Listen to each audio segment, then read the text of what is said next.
भारत के दुश्मनों के सपने होने वाले हैं और भी बुरे। अगर आपको अमेरिका के B-2 स्पिरिट स्टेल्थ बॉम्बर ने इम्प्रेस किया है तो तैयार हो जाइए एक और सरप्राइज के लिए, क्योंकि भारत को जल्द ही मिल सकता है एक ऐसा बॉम्बर जो ना सिर्फ B-2 बॉम्बर से तेज है बल्कि उससे कहीं ज्यादा डेडली है। तैयार हो जाइए वेलकम करने के लिए भारतीय वायुसेना में टुपोलोव TU-160M बॉम्बर को। रशिया इसे व्हाइट स्वान बोलता है, अमेरिका और उसके नेटो एलाइज इसे ब्लैक जैक बोलते हैं, और शायद भविष्य में भारत और भारत के आसपास पूरे रीजन में ये एक गेम चेंजर होगा।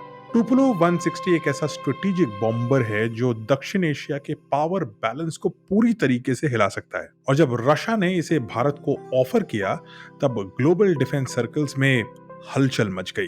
तो चलिए जानते हैं इस कहानी को गहराई में। टुपोलोव सीरीज ऑफ बॉम्बर्स को डिजाइन किया था रशिया के महान एयरक्राफ्ट डिजाइनर एंड्रिया टोपोलोव ने।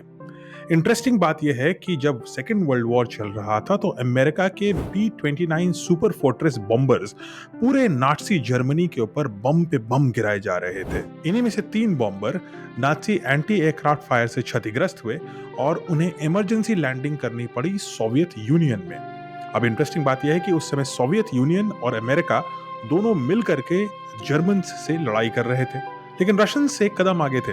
उन्होंने B-29 बॉम्बर्स को खोल डाला, उसे रिवर्स इंजीनियर किया, और स्टालिन जो उसके तत्कालीन शासक थे उन्होंने आदेश दिया कि ऐसा ही एक बॉम्बर हूबहू रशिया भी तैयार करे। और ये काम दिया गया एंड्रिया टोपोलोव को, जिन्होंने ना सिर्फ B-29 बॉम्बर्स को री इंजीनियर करके कॉपी किया बल्कि एक कदम आगे चले गए और उन्होंने इन्वेंट किया TU टुपोलोव 4 बॉम्बर।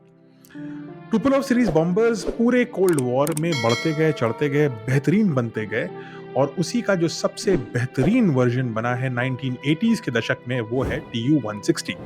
TU-160 को ही अपग्रेड करके बनाया गया टुपोलोव 160M, और इसी टुपोलोव यानी TU-160M की बात हम यहाँ कर रहे हैं, जिसे भारतीय वायुसेना में इंडक्ट करने की पहल चल रही है। इसी चर्चा को और आगे बढ़ाएंगे और जानेंगे टुपोलोव 160M के स्पेसिफिकेशंस और कंपेयर करेंगे इसे B-2 स्पिरिट बॉम्बर से अगली एपिसोड में।